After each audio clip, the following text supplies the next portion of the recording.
بسم اللہ الرحمن الرحیم۔ دوستو، کرونا کے بعد دنیا میں ایک اور بیماری کا خطرہ پیدا ہو گیا ہے۔ منگولا جو چائنا کے ساتھ ایک آزاد ملک ہے، وہاں سے یہ بیماری شروع ہوئی ہے۔ یہ بیماری بہت ہی خطرناک تو ہے، لیکن یہ پرانی بھی ہے۔ دوستو، چینی بارڈر کے ساتھ منگولیا کے خود مختار علاقے میں طاعون کا کیس رپورٹ ہوا ہے۔ انسانی تاریخ کی خوفناک ترین بیماری کے جراثیم حیاتیاتی ہتھیاروں کے طور پر استعمال ہوتے رہے ہیں۔ دوستو، کرونا وائرس کے بعد انسانی تاریخ کی سب سے خوفناک بیماری طاعون، جو صرف پچھلے 500 سال میں کروڑوں انسانوں کو نگل چکی ہے۔ منگولیا میں کیس رپورٹ ہونے کے بعد دنیا میں خوف پھیل گیا ہے۔ ماضی میں طاعون کے جراثیموں کو کیمیائی ہتھیاروں کے طور پر استعمال کیا جاتا رہا ہے، اور جاپان سمیت کئی ممالک نے اس کا باضابطہ اعتراف بھی کیا ہے۔ اسی طرح 17ویں صدی میں برطانیہ نے امریکہ اور آسٹریلیا کے قدیم باشندوں کے خلاف طاعون کے جراثیموں کو ہتھیار کے طور پر استعمال کیا، جس سے لاکھوں اموات ہوئیں۔ دوسری جنگ عظیم کے دوران جاپان نے چین پر طاعون جراثیمی ہتھیاروں سے حملے میں 6 لاکھ افراد مارے گئے۔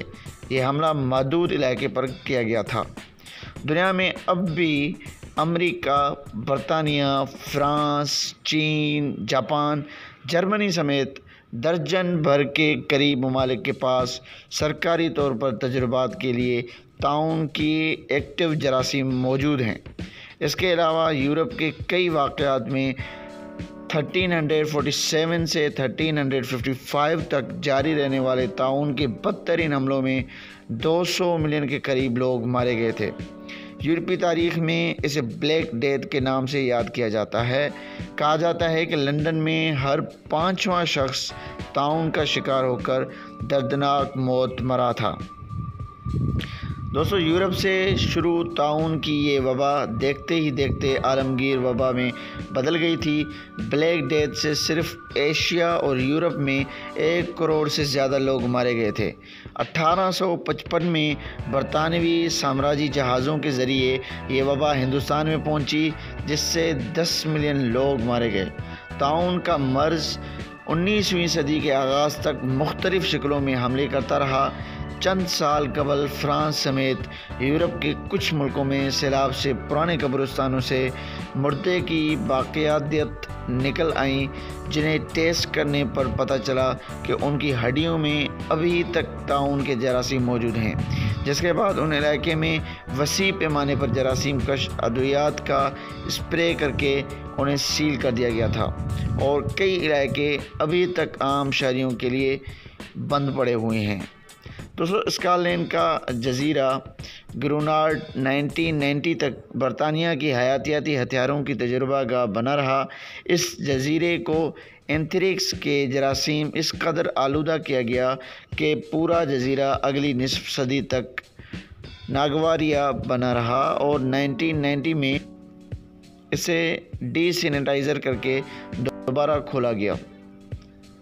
نئی نسل نے اینتھریکس کا نام 9/11 کے بعد سنا، جب ایسی خبر منظر عام پر آتی رہیں کہ امریکی اور یورپی حکام کو ایسے مبینہ طور پر اینتھریکس سے آلودہ پارسل موصول ہوتے رہے ہیں۔ دوستو، برطانوی نشریاتی ادارے کے مطابق منگولیا خود مختار علاقے کے شہر میں بوبون طاعون کے ایک مریض کی تصدیق کے بعد چین میں حکام نے احتیاطی تدابیر تیز کر دی ہیں۔ سرکاری اطلاعات کے مطابق ایک چرواہے میں طاعون کے مرض کی تصدیق ہوئی، تاہم حکام کا کہنا ہے کہ مریض کی حالت اب مستحکم ہے۔ تاہم اس بات کی تحقیقات شروع کر دی گئی ہے کہ چرواہا طاعون کی جراثیم سے متاثر کیسے ہوا ہے۔ اس سلسلے میں سرکاری اور اداروں نے لیول 3 کی وارننگ بھی جاری کر دی ہے، جو 4 درجے کے نظام میں دوسرا کم ترین درجہ بندی ہے۔ انفیکشن کی وجہ سے بوبون طاعون مہلک ہو سکتا ہے، لیکن عام طور پر دستیاب ادویات سے اس کا علاج بھی کیا جا سکتا ہے۔ یہ واقعہ سب سے پہلے ہفتے کے روز بایانوس شہر کے اوڈل مڈل بینر کے ہسپتال میں مشتبہ بوبون طاعون کے طور پر بتایا گیا تھا۔